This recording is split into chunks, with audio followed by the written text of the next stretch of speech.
Hari ini saya Ya, Tuti ditemani dengan narasumber Kak Alvin. Oke, ya, sebelum kita ngobrol lebih lanjut, mari kita awali ya, perjumpaan kita dalam doa. Mari kita berdoa. ya, Tuhan Yesus, terima kasih kalau malam hari ini kami boleh berjumpa kembali melalui IG Live. Terima kasih Tuhan kalau cuaca malam hari ini cukup cerah dan kami berdoa untuk segala perangkat, untuk segala sinyal yang kami gunakan pada pelayanan kami malam hari ini. Kiranya malam kesaksian pada malam hari ini boleh berjalan dengan lancar. Kami bersyukur untuk kehadiran Kak Alvin yang mau sharing pada malam hari ini, Tuhan. Berkati Kak Alvin untuk pelayanannya, untuk pekerjaannya, dan untuk malam ini kami berdoa untuk itu semua. Tuhan Yesus, kami serahkan pelayanan kami pada malam hari ini di dalam nama Tuhan Yesus Kristus. Amin. amin. Oke, Kak Gimana Alvin. Kak? Nah, mungkin Bapak Ibu belum tahu ya, siapakah Kak Alvin kali ini? Alvin Konstantin Kolowe, kalau nggak salah. Nah, Oke, betul. ini nama-nama dari mana? Kayaknya nama-nama bukan dari Pulau Jawa, mesti. Bukan, ya. Oke, oke. Kalau ya itu nama dari Minahasa, dari Tonggano ya, Oh, lebih tepatnya di ini apa? Air Madidih, Sulawesi ya. Sulawesi Utara, gitu Bu. Oh, oke. Tapi saya sudah lahir di sini, sudah 3 generasi lahir di Surabaya ya. Oh, oke. Jadi kecantol marganya saja nih. Kecantol marganya saja, betul. Jadi ya itu tinggal itu aja. Oke. Kalau bahasanya kan bahasa apa? Minahasa tadi. Oh iya, bahasa Bahasa Minahasa nggak ada aslinya. yang tahu sudah. Bahasa Oh, Jawa. sudah nggak ada. Oke, oke. Menarik, menarik. Iya, menarik sekali ya. Ini kan gini nih ya, Indonesia ini dengan berbagai macam ras, agama dan kebudayaan kita harus bisa menerima juga bahwa yang adalah orang Jawa belum tentu 100% orang Jawa juga. Darahnya kan juga bercampur gitu. Ya, Gitu ya betul. Bu ya. Betul ya Bu Betul, ya. betul. Ya. Ya. Oke, oke. Bapak Ibu mungkin Bapak Ibu masih tahu kan ya, Alvin tuh yang mana ya? Ya. Biasanya sering di pemuda ya kayak kalau nggak salah Di ya. pemuda ya, kemudian kan ini karena setelah pandemi saya lebih sering di ini di dewasa, kemudian kembali ke Efrata, basnya Efrata, Oh, oke, basnya oke. Efrata Kita catat gitu dulu ya. Bu. Pelayanan di Efrata. Iya, Oke, oke. pelayanan di Ini Efrata ya ya pelayanan di bersama dengan Efrata terus apalagi? Ko Andre dan Ko Bram dan lain-lain ya. Teman-teman yang lain mungkin hadir di sini ya. Teman-teman Efrata, teman-teman Kori Sande, ada Kak Sabat mungkin hadir, Inaka, atau yang lain-lain. Oh, oke, oke. Di absenin. Di absen sama Kak Alvin. Ini sahabat Oke, semua kan oke. gitu ya, turut satu Ya, pelayanan, Ibu. oke, oke. Kak Alvin sehari-hari ini ngapain sih Kak Alvin sehari-hari ini? Sehari-hari Kerja saya memang kan, atau ya, sehari-hari memang pekerjaan saya itu ya, itu adalah memang ngajar, jadi ada yang kelas online, ada yang kelas ya apa langsung datang ke rumah begitu, offline. Itu seharian saya. Kemudian kalau untuk waktu pagi, selalu saya menyempatkan diri untuk hafal kosakata. Gitu ya. Di kamarku di kamar saya ini ada kaca besar begitu. Itu biasanya saya latihan untuk bicara. oh, oke, Latihan untuk oke. bicara. Wah, ini salah Itu satu untuk tips menambah menarik dari apa ya? seorang pengajar. Ya, bukan seorang pengajar, ini berbagi. Sudah pernah belajar kemudian membagikan kan begitu ya, Bu ya. Ya, ya, betul. Iya, iya, iya. Oke, by the way, mumpung tadi ngomong tentang mengajar, saya ingin mengucapkan Ya, selamat Hari Guru untuk semua guru, terutama untuk guru-guru yang ada di Jemaat GKI Ngage, simpatisan GKI Ngage, selamat Hari Guru. Terima kasih untuk Terima kasih. dedikasinya, terima kasih Ini untuk pengorbanannya, jerih payahnya yang saya percaya zaman sekarang iya. anak-anak susah diatur. Oh Oke, iya, tapi tergantung kita bagaimana bisa bersahabat dengan mereka, gitu ya. oke, oke, menarik ini. Oke, Iya, oke. Oke, begitu. Calvin, eh Ya, mengajarin ikut di sekolah instansi atau apa ya pribadi gitu ya atau oke, ya, bagaimana nih? baik. Nah, Oh ya, boleh ini berarti sekalian perkenalan tentang CV saya ya, Bu ya. oh boleh. Oh iya. Selamat malam, Shalom, Bapak Ibu jemaat GKI Ngagel dan juga saudara-saudara yang berjemaat di GKI Ngagel dan juga yang sahabat-sahabat saya yang turut ikut dalam acara malam kesaksian ini. Perkenalkan, saya adalah Alvin Konstantin Kolowai, eh, kelahiran di Surabaya, ya. Kemudian saat ini kesibukan saya adalah mengajar di Lembaga Pengembangan Bakat Messenger Academy Surabaya, begitu. Dengan background, dengan latar belakang pendidikan saya adalah Fakultas Sastra di program studi sastra Jepang Universitas Dr. Sutomo Surabaya, dan saat ini saya juga sedang mempersiapkan untuk studi lanjut di bidang hukum, program studi Fakultas Hukum Universitas Terbuka Tangerang, begitu ya. Ya, sampai di sini juga untuk kelas bahasa yang saya ampu adalah bahasa Jepang, kemudian bahasa Inggris, dan juga bahasa Indonesia, serta untuk beberapa murid juga mengajar IPA, IPS, ya, dan juga PPKN, begitu. Seperti itu, Bapak Ibu. Oh, Demikian, kira-kira oke, keluarga. oke. Kak Alvin mungkin mic-nya bisa diturunkan aja Kak Alvin. Soalnya Turunkan aja kok ya. jadi Oke, jauh. Oh, oke, oke. begitu. Wah ini menarik ini. Kak Alvin ini ternyata giat belajar. Iya, Giat demikian karena belajar. memang kan Setelah untuk sebagai teladan untuk teman-teman, untuk murid-murid sekalian, begitu ya, Bu ya, dan juga jemaat oh, sekalian. apa nggak jenuh Kak itu belajar itu Kak? Sejauh ini, kalaupun jenuh kan saya bisa pergi kemana-mana, gitu. Teman-teman saya banyak, kemudian saya bisa ngobrol. Kemudian kalau pulang ya rutinitas dalam hal bahasa itu untuk saya mengasihkan lah ya, Bu ya. Oke, oke. Kejenuhan itu bisa Saya tetap, dihilangkan dengan cara uh, macam-macam, bisa makan, bisa main game, gitu ya, bisa main, oke, oke. begitulah. Kak Alvin, eh, Kak Alvin selama ini di Ya, GKI Ngagel ini pelayanan kan yang saya tahu ya Ifrata itu ya. Selain itu apakah ada pelayanan lain ya. Kak Alvin? Untuk pelayanan lain saya fokusnya di siswa, Bu ya. Jadi untuk kelas ini kadang-kadang kan juga ada yang minta ada yang WA saya untuk tanya tentang grammar, itu pun saya layani, gitu ya. Jadi saya fokus di bidang yang memang saya ampu, yang saya bisa untuk sharing kepada mereka, gitu. Sedangkan kalau untuk kegiatan selain di Efrata, memang saya lebih banyak ini di rumah tuh, dan juga menemani nenek saya, tinggal satu soalnya. Itu, Ah, Bu. so sweet. Itu Ini ya. cucu kesayangan berarti ya. Yang paling menjengkelkan maksudnya ya. Oh gitu ya. Oke, oke. Iya, iya.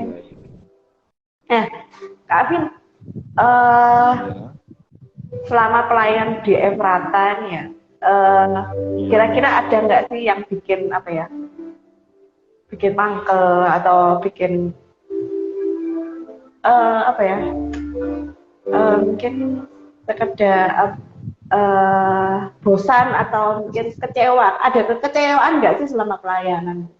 Selama pelayanan saya tidak ada merasa kecewa kok ya. Karena saya kan suka hal-hal yang berbau ini musik.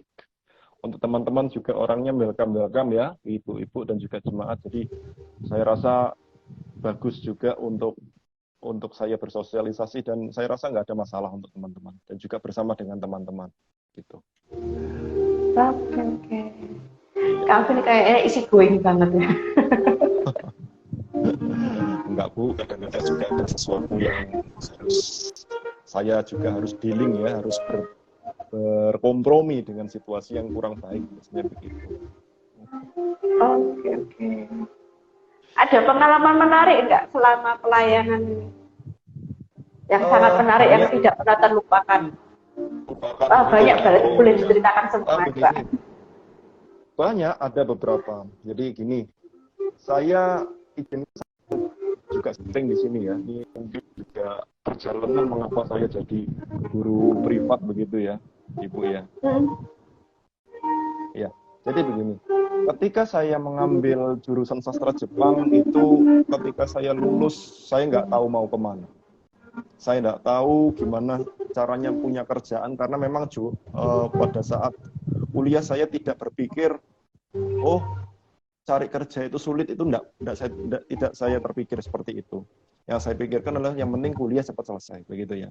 Kemudian dalam proses hidup saya lama, sekitar setahun menganggur, kemudian harus melamar ke kanan kiri, kemudian saya juga harus ngelesi juga bahasa Jepang, bahasa Inggris, mulai tahun 2014-15, lalu menganggur lagi, dan di tahun 2016 saya singkat cerita bisa diterima di sebuah di perusahaan outsourcing untuk penempatan di sebuah bank gitu ya, BNI lebih tepatnya, di bidang call center. Saya merasa, wow, ini adalah puncak keberhasilan pada saat itu. Merasa seperti itu ya, Tuhan terima kasih karena saya bisa ada di sini. Saya bisa menghandle dengan orang-orang dengan berbagai macam karakter, dengan berbagai macam komplain yang mereka punya, begitu. Sehingga saya puji Tuhan, aku ada di sini, begitu ya. Pernah suatu ketika saya menghandle, waktu itu saya masih magang di BNI. Gini, saya belum terlatih untuk menjadi call center pada saat itu. Kemudian ada nasabah Jepang, ya saya ingat betul, PIN-nya itu hilang, gitu ya, PIN-nya terganggu. Kemudian saya minta untuk send dokumen ke BNI, karena ada beberapa dokumen yang harus diurus sampai ke kedutaan, maka dia komplain, gitu. Dengan berbagai macam komplain yang luar biasa itu, akhirnya dia tutup telepon dan akhirnya tidak terselesaikan. Itu adalah pengalaman yang menarik ya, sekaligus menyedihkan bagi saya. Akhirnya tahun 2018 saya berhenti dari BNI ya, kemudian cari pengalaman lain dengan berbagai macam cerita yang ada di belakang itu ya. Lalu terus seperti itu ya, jadi agen properti juga ya, walaupun jelek-jelek begini saya juga pernah jual rumah ya, satu begitu ya. Kalau di jemaat GKI Ngagel ada Pak Ferdi, nah itu sudah keren itu. Pak Ferdi Wira. Saya cuma jual satu dan itu yang terbaik menurut saya gitu ya. Lalu saya berfokus menjadi guru privat lagi ketika memang saya diskusi sama orang tua, Papa, aku sedang ada masalah untuk keuangan. Ya sudah, kamu jadi guru privat, dimodali. Papa saya sayang, nenek saya juga sayang begitu ya. Papa sama nenek bekerja sama untuk memodali saya punya laptop dengan berbagai macam cerita yang ada di dalamnya. Ada murid-murid saya ini berbagai macam karakter ya, saudara-saudara ya. Dari seluruh Indonesia, ada yang dari Surabaya, dari Semarang, Jakarta, Gunung Sitoli, begitu. Mereka punya cara sendiri untuk menerima materi dari saya. Ada pengalaman menarik ketika biasanya saya menyampaikan materi itu dalam bahasa Indonesia ke dalam bahasa Jepang, atau dalam bahasa Indonesia ke dalam bahasa Inggris. Nah, kali ini beda, saudara-saudara. Saya menyampaikannya, murid saya, ini 2 orang ini yang kemudian jadikan grup ini, itu lebih suka untuk saya menyampaikannya dalam bahasa Inggris. Salah satu dari antara mereka nelpon ke saya langsung, Sensei, saya suka Sensei kalau ngajarin kita, ini pakai bahasa Inggris. Saya bingung gitu ya. Kenapa? Karena ya saya orang Indonesia, jujur ya, suruh menjelaskan dalam bahasa Indonesia ke bahasa Jepang aja susah, atau dari bahasa Jepang dengan menggunakan bahasa Indonesia aja kadang susah. Anak ini meminta untuk dijelaskan dalam bahasa Inggris. Ada sepersedetik saya merasa bingung, tetapi saya katakan ya saja. Ya, oke lah. Walaupun pada saat itu ketika tutup telepon saya bingung, ya apa ini? Gimana ini saya harus menjelaskan. Tapi seiring berjalannya waktu, anak-anak memang bisa menerima dengan cara saya menyampaikan, berusaha memahami kosakata bahasa Inggris yang saya ucapkan untuk menjelaskan materi-materi seperti itu ya. Dan juga untuk pengalaman menarik berikutnya adalah ketika saya iklan saya bersambut ya. Saya kan untuk menawarkan jasa mengajar ini kan juga harus iklan ya. Nah, pakai iklan juga. Harus iklan, iya. Kemudian ada yang ini bersambut begitu. Nah, ini sebuah perusahaan besar ojol, saya suruh datang ke rumahnya. Ya, wah keren ini ya. Aku merasa keren. Kenapa? Karena ketika ngobrol saya baru tahu, oh ini dari perusahaan ojek online. Dia supervisor pada saat itu. Ini pengalaman terbaik bagi saya. Kenapa? Ya karena memang saya harus menghadapi Alvin yang bukan siapa-siapa, ini harus menghadapi seorang yang sudah punya satu tingkat di atasnya Alvin atau 2-3 tingkat di atasnya Alvin, sehingga kepercayaan diri saya dilatih dan semakin bertambah. Ya, itu sampai di situ ya. Kemudian juga ada sisi duka juga selama saya mengajar. Ketika murid saya nilainya jelek ya toh, ya guru mana yang enak, yang senang kalau lihat gurunya muridnya ini nilainya jelek. Ya, itu kedukaan saya, tetapi tentu saya harus bisa melihat ini sebagai peluang untuk memperbaiki diri dan memperbaiki murid-murid saya. Gitu. Tapi puji Tuhan, anak ini naik dari nilainya 41, kemudian ke 60, ke 71, dan ini saya sedang target untuk bahasa Inggrisnya harus 80 ya, dan dia sanggup seperti ini. Oke. Wah, keren. Ternyata kehidupan seorang pengajar, seorang polyglot kalau boleh dibilang ya Kak ya. Polyglot ya, oke. Ternyata seru juga. Seru ya, seru banget. Silakan, Ibu.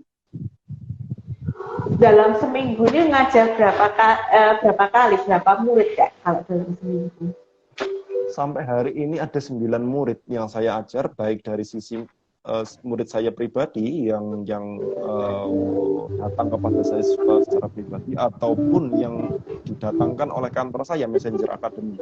Jadi total ada 9 murid ya. Jadi kalau Senin sampai Jumat itu penuh begitu, saya harus spare waktu juga seandainya mereka minta reschedule untuk belajar. Sensei, saya nggak bisa hari ini, bisa dong hari apa begitu. Oh iya, silakan. Kalau andai kata kosong, ya, pokoknya saya cari jam-jam kosongnya lah ya, Bu Tuti begitu.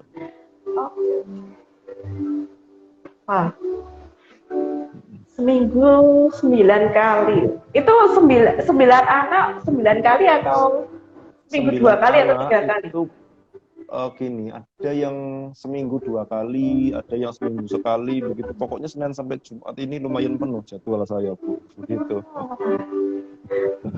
Itu gampang tuh, Pak. Ya. Mengatur waktunya itu gampang tuh, Pak. Puji Tuhan, saya punya nenek yang bisa bisa bekerja sama. Ya udahlah, yang penting kamu bisa kerja. Ya udah. Akhirnya saya fokus ke anak-anak, bisa fokus ke kosakata, ke grammar gitu ya, Bu ya. Jadi ya itu keseharian saya. Jadi kalau gampang disuruh ngatur waktunya, waduh itu jangan ditanya, itu bagian dari kewajiban tanggung jawab begitu. Wah, saya jadi penasaran dengan omanya ini. Oh, omanya lu sudah sare. Tadi juga saya minta supaya jangan naik ke atas kan gitu, sudah sepuh. Oke. Sudah lanjut. Ya, semoga omanya selalu sehat. Iya, terima kasih. Dan juga Oke.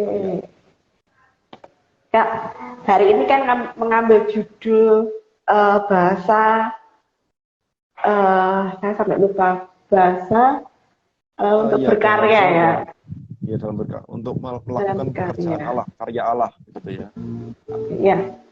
Selama ini menurut Kak Alvin apakah sudah terjalani. Bahasa untuk melakukan pekerjaan Allah, berkarya dalam pekerjaan Allah itu udah jalan nggak sih harapannya itu? Harapan saya gitu ya, begitu harapan dalam saya menjalani realita, saya 100% untuk bisa menjalankan firman Tuhan itu selalu saja ada halangan, betul, dalam sisi kemanusiaan. Tetapi saya selalu berharap untuk bisa fokus dan bisa menjalani itu dengan baik, gitu ya Bu ya. Yang saya pikirkan ketika saya menjalani profesi sebagai seorang bahasawan, sebagai guru bahasa, itu saya berpikir bahwa dalam Matius 25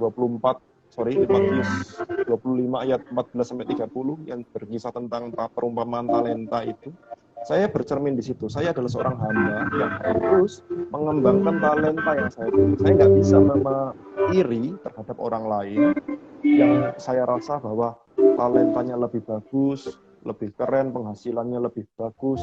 Tapi saya harus bisa berfokus terhadap apa yang saya punya dan kemudian mengembangkan itu bagi orang lain. Mengembangkan itu agar lebih bermanfaat di dalam kehidupan mereka dan pada akhirnya juga kepada saya. Gitu ya. Karena apa? Karena keberhargaan hidup manusia itu adalah ketika dia bermanfaat bagi sesamanya. Gitu. Jadi kalau ditanya apakah bisa terjalani menjadi seorang guru bahasa untuk melakukan karya Allah, saya terus terang katakan belum, tetapi saya sedang berusaha ke sana. Menarik. Ya, jadi berkaca dari firman Tuhan tentang talenta, bahwa apapun talenta yang kita peroleh, apapun yang talenta kita miliki, usahakanlah dan berkaryalah melalui talenta yang kita miliki itu ya Kak ya. Betul, iya. Begitu kita menjadi lebih bermanfaat, maksimal. Sama saja. Tetap masih berusaha melayani dengan tenaga yang ada sama-sama. Ya. Oke. Iya. Bapak Ibu, barangkali ada yang mau ditanyakan, ada pertanyaan, boleh langsung tulis di kolom chat. Shalom Kak Yoel. Kita akan sama-sama sharing aja dengan seorang polyglot. Bagi yang nggak tahu apa sih polyglot itu, polyglot itu orang yang mempunyai kemampuan untuk berbahasa lebih dari 3 ya Kak ya. Kalau dianggap polyglot itu kalau lebih dari 3 ada yang 3, ada yang 2, ada yang 3 begitu ya. Oke. Nah, berarti saya termasuk menguasai 3. Ya Ibu Tuti dan jemaat sekalian ini kan polyglot semua ya. Iya, Jawa, Indonesia. Kadang tambahan bahasa Inggris lah, dikit-dikit. Bahasa Inggris, ya seperti itu. Oke. Kalau anak zaman sekarang, anak-anak sekolah lebih canggih lagi. Soalnya di sekolah ada tambahan Mandarin. Nah, itu sudah calon-calon polyglot semua. Tambahan Mandarin. Oh iya, itu hebat itu anak-anak. Dan saya melihat bahwa anak-anak di sekolah ya bahasa Inggrisnya lebih bagus gitu ya. Saya yang juga belajar, yang dulu belajar bahasa Inggris sejak dari usia dasar ya, kelas 3 SD. Melihat mereka itu heran loh, keren loh anak-anak. Bahasa Inggrisnya itu mirip nanti. Sampai saya sendiri bingung dengerin itu ya. Tapi ya gimana, harus latihan juga. Ini sebagai guru, sebagai pengajar, kalau nggak latihan nanti ketinggalan gitu. Iya, tetap guru harus tetap belajar ya. Harus semua murid semua guru. Ada istilah semua murid semua guru. Jadi ya memang kita sebagai manusia akan terus belajar untuk sesuatu hal yang baru, untuk menambah ilmu yang sudah kita miliki, dan itu akan terus berproses. Iya, betul. Selalu berkembang sesuai dengan perkembangan zaman, dan juga selalu berkembang juga bersama dengan orang-orang yang berelasi dengan kita, baik dengan murid A, murid B, atau juga dengan orang lain yang lebih dewasa. Begitu. Jadi jangan pernah berhenti belajar. Jangan pernah berhenti penasaran. Oh iya, betul itu betul. Iya. Karena kita berhenti penasaran berarti sudah stop. Iya. Karena berhenti penasaran kita malas belajar. Kak Alvin, Kak Alvin kan Jepang bisa, Inggris bisa, terus apa lagi Kak Iya, tadi deh? nggak ada. Ada bahasa lain lagi? Jawa. Oh, enggak ada. Oh, Jawa. Nggak. Oke.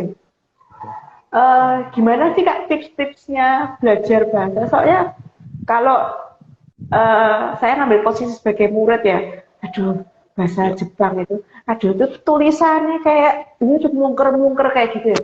Itu ya, bagaimana sih tipsnya supaya biar pinter, biar cepet bisa gitu?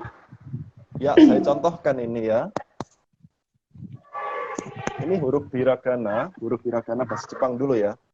Huruf hiragana dan katakana dalam bahasa Jepang itu ada 92 huruf yang terdiri dari dua, yaitu 46 huruf hiragana dan 46 huruf katakana.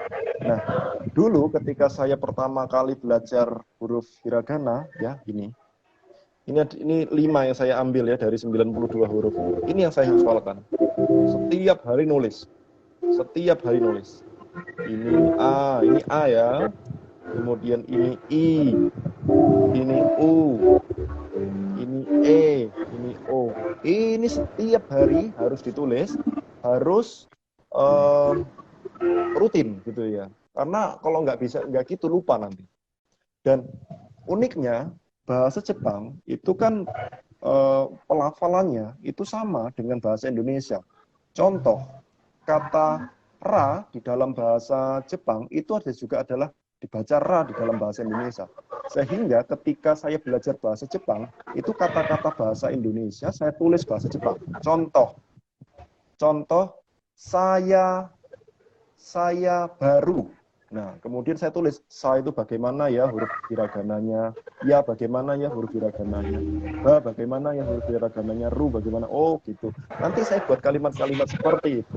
Itu terus seperti itu. Nah, kemudian setelah huruf hiragana katakanlah hafal, ya, hiragana katakanlah hafal, saya melihat di internet, tanya ke guru, tanya ke dosen tentang kosakata baru. Seperti ini contohnya.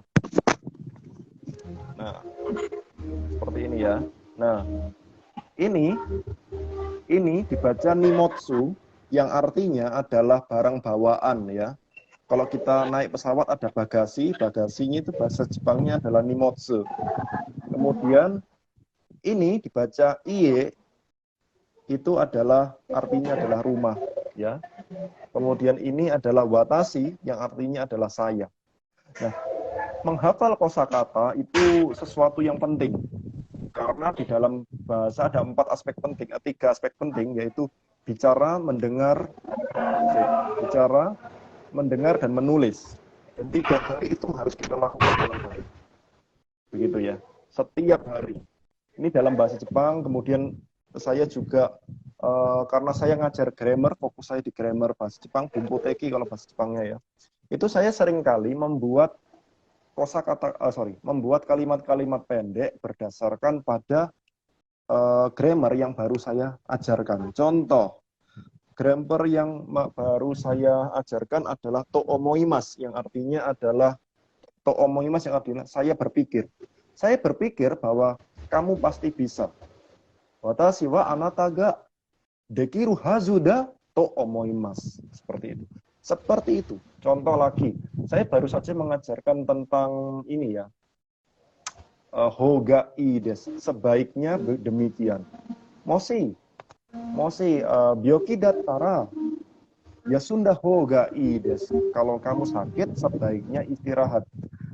Cara-cara kalimat pendek seperti inilah yang membantu saya, dan juga ini juga mungkin bisa membantu teman-teman di dalam mengembangkan bahasa Jepang kalau yang sedang belajar bahasa Jepang begitu ya.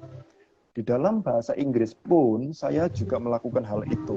Teman-teman, saya bukan jurusan sastra Inggris, sehingga saya berfokus terhadap artikel-artikel, video-video yang mengacu kepada grammar-grammar, istilah-istilah bahasa Inggris. Ini saya catat sampean ya. Nah, seperti ini. Ini contoh di halaman pertama ya. Ini saya contohkan. They are really happy. They are really happy. I really like you. Saya sungguh-sungguh menyukaimu. She walks really happy. Dia berjalan dengan sangat gembira. Pengulangan kosakata di dalam grammar yang mirip atau bahkan di dalam grammar yang sama ini membantu kita sebagai pembelajar untuk bisa memahami bahasa Inggris yang sederhana gitu. Kemudian kita juga bisa belajar ya dari YouTube. Saya belajar di channelnya English Practice. Ini adalah juga video-videonya bagus-bagus. Saya bisa merekomendasikan teman-teman dan juga jemaat-jemaat untuk browsing di situ, ya. Tirukan apa yang oleh pembicara di situ katakan, karena ada teks bahasa Inggrisnya. Anda bisa niru, kemudian praktekkan pelafalan yang benar bagaimana, begitu. Itu sih, saya rasa di situ ya. Tips menarik. Jadi Bapak Ibu, atau mungkin rekan-rekan, adik-adik yang lagi belajar bahasa, yang merasa stres dengan bahasa, ya tipsnya dikerjakanlah, dilakukanlah. Jadi sering baca, sering menulis, sering mengulang. Nah itu akan nanti secara tidak langsung kita mendengar dengan kata-kata kita sendiri dan terbiasa ya untuk mendengarkannya ya. Ada hal yang menarik juga ketika kita belajar ya, kita membiasakan diri, itu menjadi kebiasaan. Jadi kamu adalah orang yang kamu pikirkan, artinya kamu adalah orang yang kamu biasakan dalam setiap hari ini. Seperti itu. Kalau memang pengen bahasa Inggrisnya lancar, ya latihan bahasa Inggris. Kalau pengen bahasa Jepangnya lancar, ya bahasa Jepang.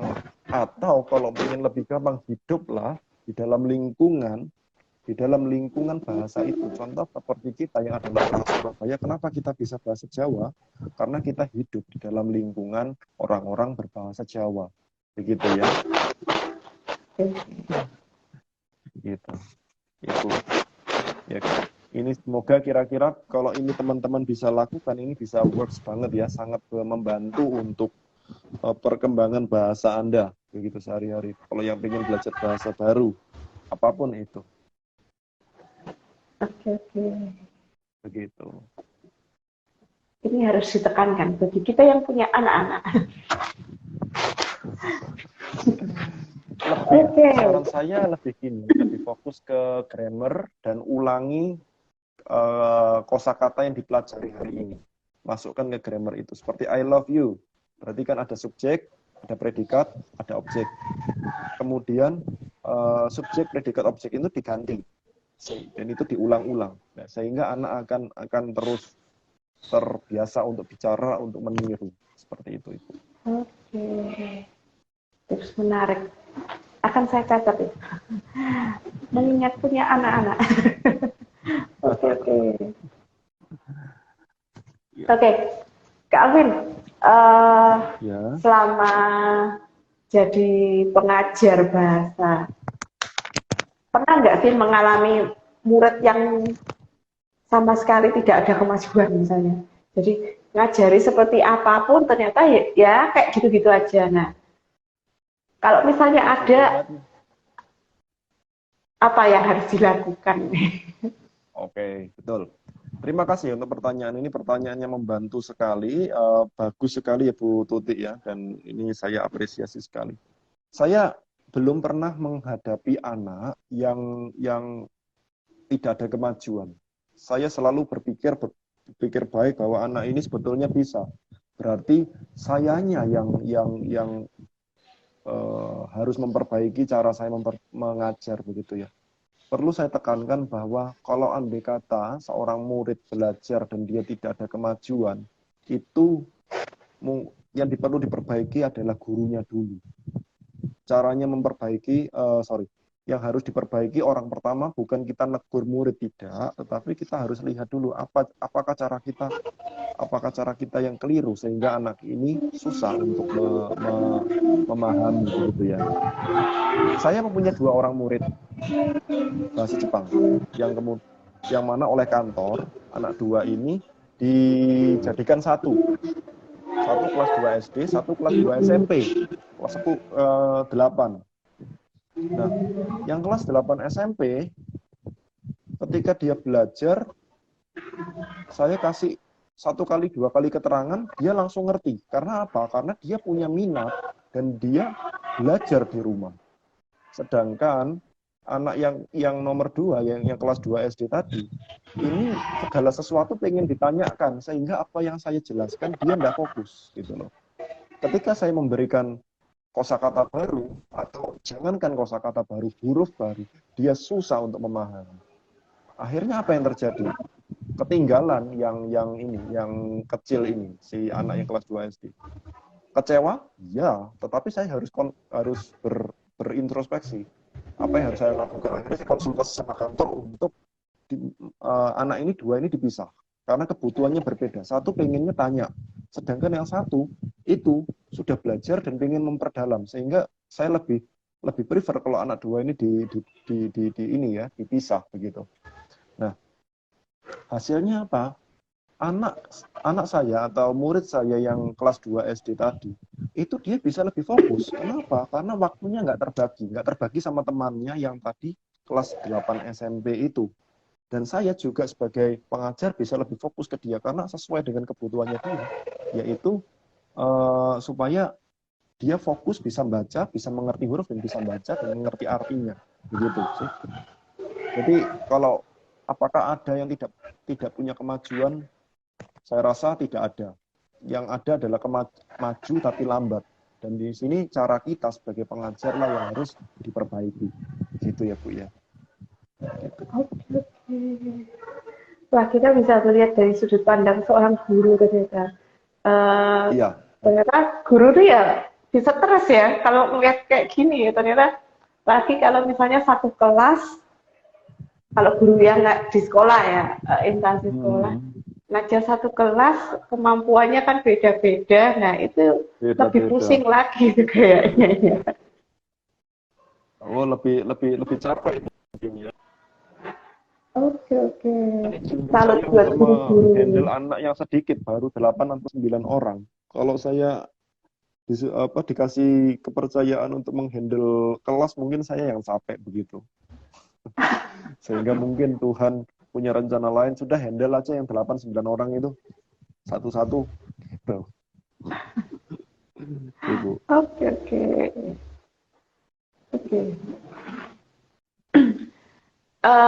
Calvin, kalau tempat kursusnya Kak Alvin ini sama rumah apakah dekat atau jauh nih? Lumayan jauh Bu ya. Rumah saya itu di Surabaya Selatan, kemudian kantor saya di Surabaya Barat. Nah, puji Tuhan, ya puji Tuhan jauh, betul.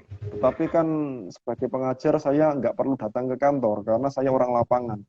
Saya ngajarnya online atau datang ke rumahnya anak-anak. Dan itu relatif lebih dekat dengan rumah saya, begitu. Kalau ke kantor ada perlunya aja, baru saya ke kantor. Oke, seru ternyata. Seru. Jadi selama ini ngajarnya online atau onsite di tempat rumahnya murid ya jadinya ya. Oke. Iya. Dengan begitu kita lebih touch ya, lebih bersentuhan, lebih ngobrolnya lebih enak begitu ya. Dan juga jangkauannya lebih luas. Kalau kita hanya ngajar di kelas kan ya hanya itu aja. Tapi kalau kita ngajar online kan kita bisa tahu modelnya anak yang tidak sesuku dengan kita, tidak sebudaya dengan kita, seperti itu ya. Ibu, ya karena murid saya yang dari Gunung Sitoli ini, ada satu murid saya dari Gunung Sitoli. Dia semangat belajar, tetapi memang saya harus bisa memompa semangatnya dia juga. Karena apa? Seringkali turun naik gitu.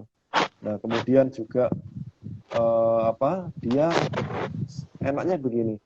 Ketika saya belajar sama dia, karena dia ini anak kecil begitu Bu ya. Sisi kekanak-kanakannya dia itu yang membuat saya merasa asik ngobrol sama adik kecil ini yang kelas 5 SD ini.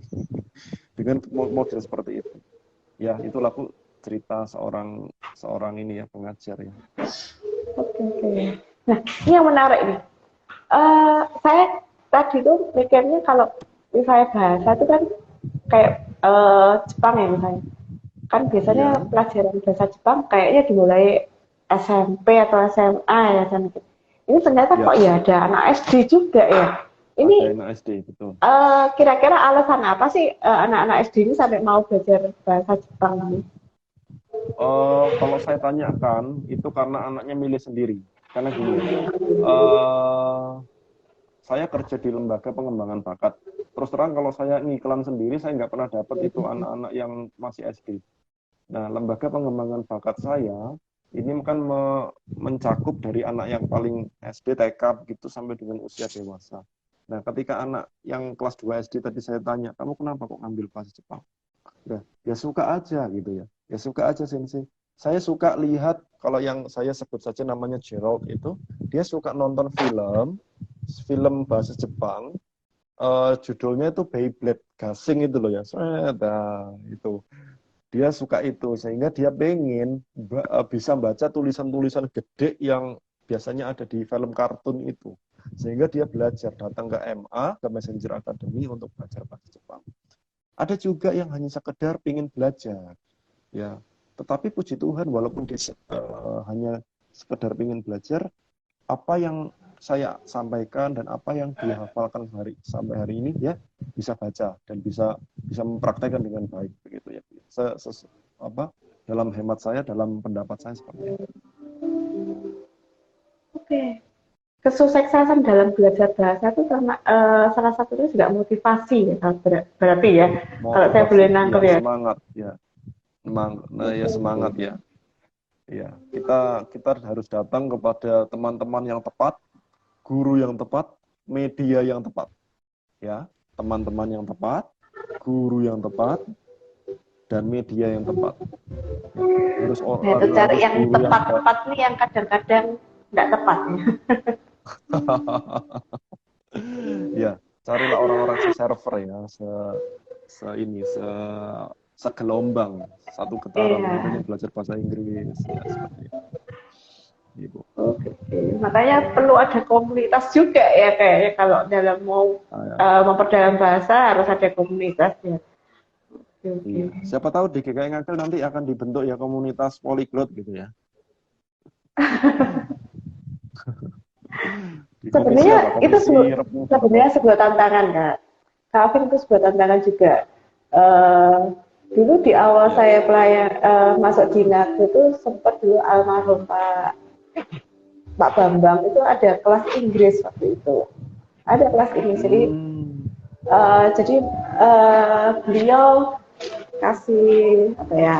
Pertama sih dulu belajar doa Bapak kami menghafalkan itu, terus nanti belajar Oh ya. tentang artikel apa itu menarik sih itu sebenarnya. Cuman karena keterbatasan fisik, terus karena ujian dulu, Iya, iya. akhirnya tertunda dan akhirnya beliau meninggal. Kayaknya Kak Alvin bisa nih pelayan terjun ke situ. Oh. Oh gitu. Siap, siap. Bisa Itu dibicarakan sebuah kalau itu ya. ladang, merupakan ladang juga. Ladang Ladang pelayanan pelayanan gitu ya. juga. Ladang pelayanan juga promosi. Iya, Iya, iya, karena iya. balik lagi tadi kan dengan talenta apapun yang kita miliki, talenta apapun kita kembangkan itu untuk kemuliaan Tuhan. Betul sekali. Oke, Ada lagi teman-teman yang masih mau ada bertanya? sekitar 15 menit. Sekitar 15 menit mungkin Bapak Ibu ada yang mau bertanya-tanya, bisa tuliskan di kolom chat. Nanti Kak Alvin akan menjawabnya. Akan kita bahas Baik, ya. sama-sama barangkali ada. Tanyakan yang banyak ya Bapak Ibu, teman-teman. Kak Alvin Tanyakan sudah saja. menjawab. Iya, sebisa mungkin kalau bisa dijawab, jawab. Kalau andai kata tidak, ya bisa diselesaikan waktu chat pribadi ya, DM. Oke, sip. Jadi nanti kalau Bapak Ibu ada yang mau ditanyakan, boleh chat langsung DM. Ya. Istilahnya DM. Oke. Kak Alvin, eh, apa ya? Kalau tadi pelayanan di bahasa, ngajar anak-anak kecil kayak gitu ya. Tadi juga sudah ada pelayanan di Efrata. Sempat nggak sih kepikiran pelayanan yang lain lagi gitu, selain tentang bahasa atau tentang di Paduan Suara Efrata? Bisa dipertimbangkan kalau itu ya Bu ya. Tapi sejauh ini saya lebih fokus untuk untuk ini dulu, untuk mempersiapkan studi saya dan juga mempersiapkan keterampilan yang juga sebentar lagi juga akan saya tempuh sekitar bulan Januari. Semoga dengan apa yang saya punya itu nanti bisa meningkatkan pelayanan jemaat di GKI Ngagel, atau minimal orang bisa ngerti apa sih manfaat dari bahasa, kemudian apa sih manfaat dari kursus yang akan saya ambil, kuliah yang saya ambil, seperti itu. Saya doakan saja. Jika di kemudian hari Tuhan izinkan untuk pelayanan, ya saya akan datang. Begitu. Oh ya, Kak Alvin, tadi kan sempat nyinggung mau sekolah hukum. Apa sih? Kok sampai kesampaian mikir mau sekolah hukum tuh kenapa sih? Gini, menjadi seorang sarjana hukum itu adalah sebuah cita-cita sejak SMA, tahun 2008 ketika saya mau kuliah hukum. Tapi kemudian karena SNPTN itu gagal, begitu ya Bu ya, saya ngelamar di UI, kemudian di UNER, dan di Jember, gagal semua. Akhirnya Papa bilang, ya sudah, kamu belajar bahasa Jepang aja. Belajarlah bahasa Jepang. Ya, karena saya memang adalah anak yang patuh, maka saya belajar sampai saya lulus begitu. Dengan segala macam perjuangan, karena belajar bahasa Jepang terus terang, sebagai orang Indonesia saya nggak sanggup kalau bukan pertolongan Tuhan. Berat banget bahasa Jepang itu. Tapi puji Tuhan akhirnya bisa lolos, dan akhirnya saya berpikir untuk apa yang harusnya saya lakukan untuk lebih berkembang begitu. Ya, belajar kembali ke cita-cita awal, itu saya ingin jadi pengacara. Saya harus sekolah hukum, dan di situ, dan saat ini mulai harus target saya begitu ya Bu ya. Semoga ini jadi berkat untuk Dimulai kapan Kak?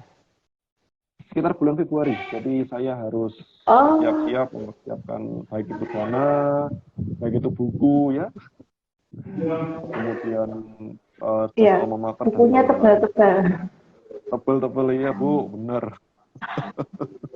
Dan nggak murah loh itu. Semangat. Kayak ada satu pertanyaan dari Bu Peggy. Adakah keinginan untuk pelayanan anak? Oh, sampai hari ini kan saya pelayanan anak Bu. Murid-murid saya kan anak-anak. Oke, saya perjelas dikit. Ayo gabung di komisi anak, itu maksudnya Bu Peggy itu seperti itu. Oh gitu ya. Ya, itu kita bisa bicara itu ya nanti di belakang layar lah ya Bu ya. Selalu saya terbuka untuk semua tawaran. Saya terbuka untuk semua tawaran.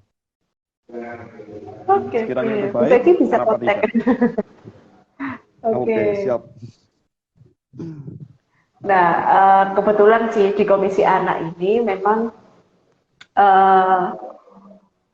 pelayan jemaat anak ini mayoritas itu perempuan, dan memang jadi kalau kita melihat ada cowok yang suka dengan anak kecil, nah itu akan jadi target. Enggak sih, sebenarnya kita cuma berusaha supaya anak itu tidak kehilangan sosok seorang ayah, karena nggak bisa dipungkiri bahwa anak-anak zaman sekarang itu kehilangan sosok ayah. Karena apa? Pagi ayah kerja, pulang malam nggak ketemu sama ayahnya gitu. Jadi mereka memang kehilangan sosok ayah selama ini. Jadi dengan asumsi kita menghadirkan sosok PJA cowok, itu anak-anak bisa ada sosok ayah gitu loh. Itu sih. Jadi tapi kalau memang welcome untuk gabung di komisi anak, welcome. Oh iya, saya selalu terbuka untuk tawaran-tawaran yang baik ya. Bisa dibicarakan di belakang layar. Makasih Bu Peggy. Iya. Ada lagi?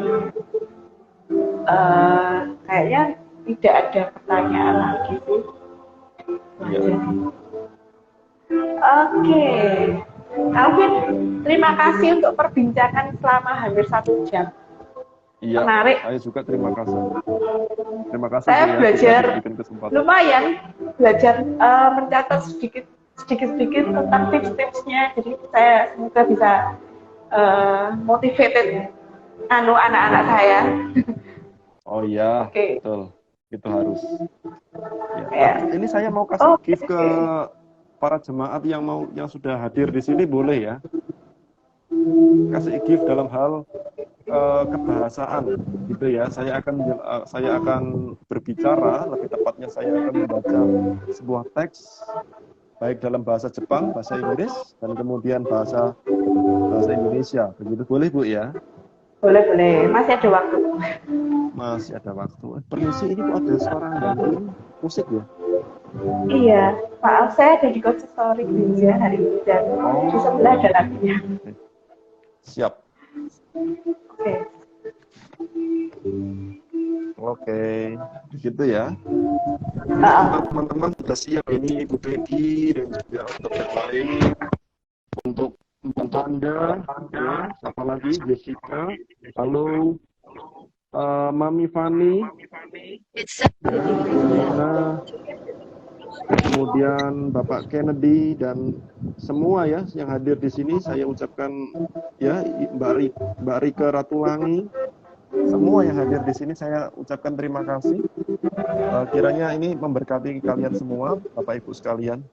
Ini hari ini saya mau akan berbicara akan mendemonstrasikan bahasa ya. Hi guys, what's the meaning of the polyglot?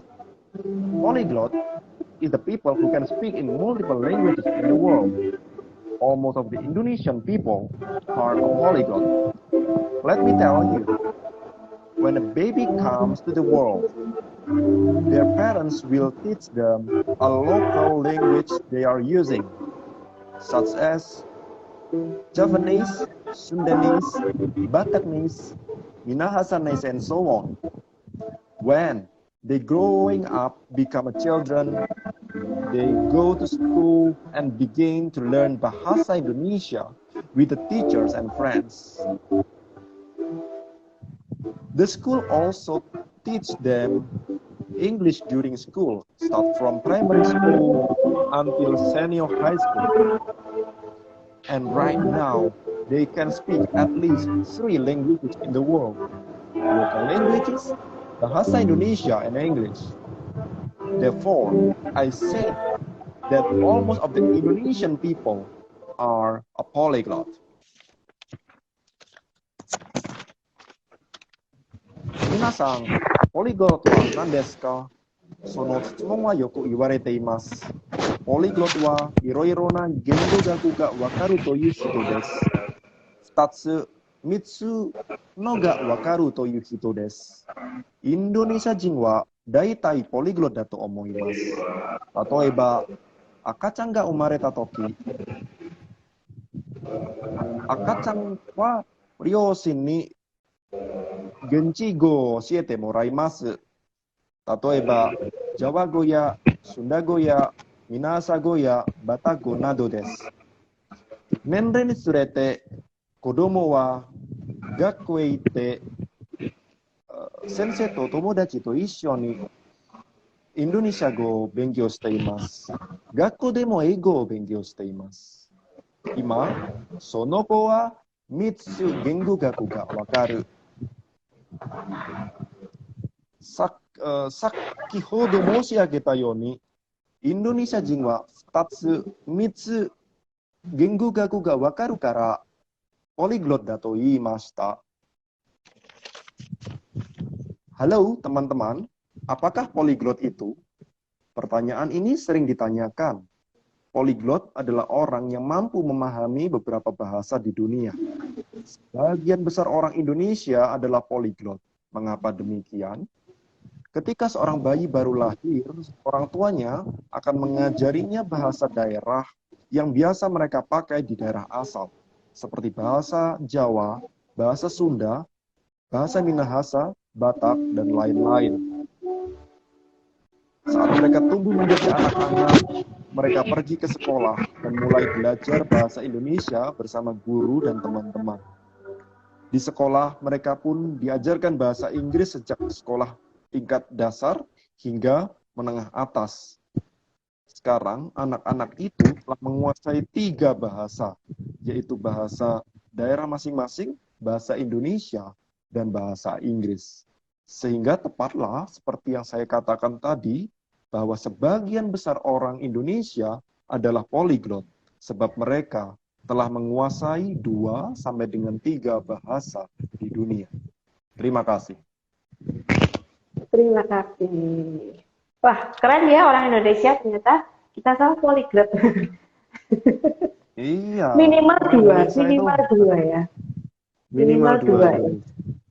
Iya, Oke, oke. Mari kita cintai kebudayaan Indonesia, kita cintai bahasa daerah masing-masing kita berada dan hebat. betul sekali. Saya setuju itu ya, Bu Tuti ya. Oke, oke. Iya. Oke, Kak Alvin, terima kasih sekali lagi untuk 1 jam yang telah berjalan. Ya, Eh, Semoga sukses dan studinya semoga 4 tahun cepat selesai juga. Itu nanti bakal amin. online ya Kak? Atau kalau Online, UT betul. itu online ya? Oke, Online, oke. iya. Kok Online jauh ya, dan milihnya Tangerang. tempatnya di Tangerang. Sesekali mungkin saya perlu ke Tangerang ya Bu ya untuk ngurus administrasi. Oke, oke. Oke, Bapak Ibu, mari kita berdoa dulu untuk menutup acara malam hari ini. Mari kita berdoa. Tuhan Yesus, terima kasih untuk 1 jam yang telah kami lalui bersama. Terima kasih Engkau sudah membukakan kami wawasan baru melalui Kak Alvin. Bagaimana kami boleh mencintai bahasa yang sudah kami terima, bahasa daerah, bahasa Indonesia, dan mungkin bahasa asing yang sudah kami kuasai. Kami berharap apapun yang talenta yang kau berikan kepada kami, boleh kami gunakan untuk melayani Engkau dimanapun kami berada. Tuhan Yesus, kami berdoa untuk Kak Alvin, untuk rencana Kak Alvin studi lanjut sekolah hukum. Tuhan, kiranya Engkau berkati, Engkau menyediakan segala sesuatu yang diperlukan dalam Kak Alvin menempuh pelajaran ini, sekolahnya ini. Tuhan, kiranya Engkau yang memberkati dan menyediakan segala sesuatunya. Terima kasih untuk malam hari ini Tuhan. Kiranya seluruh rangkaian malam kesaksian pada malam ini boleh menjadi berkat bagi semua orang yang mendengarkannya. Kami berdoa untuk malam ini, kami melepaskan lelah kami Tuhan, hingga kami boleh kembali beraktivitas besok pagi. Kiranya Tuhan memberkati kami semua. Ampuni dosa dan kesalahan kami semua Tuhan. Kami serahkan doa ini hanya di dalam nama Tuhan Yesus Kristus. Amin. Amin. Oke, Alvin, thank you. Terima kasih Terima buat kasih Bapak Bu. Ibu yang masih menemani kami. Sehat selalu dan Tuhan Yesus memberkati. Sampai jumpa. Tuhan memberkati semua. Tuhan memberkati.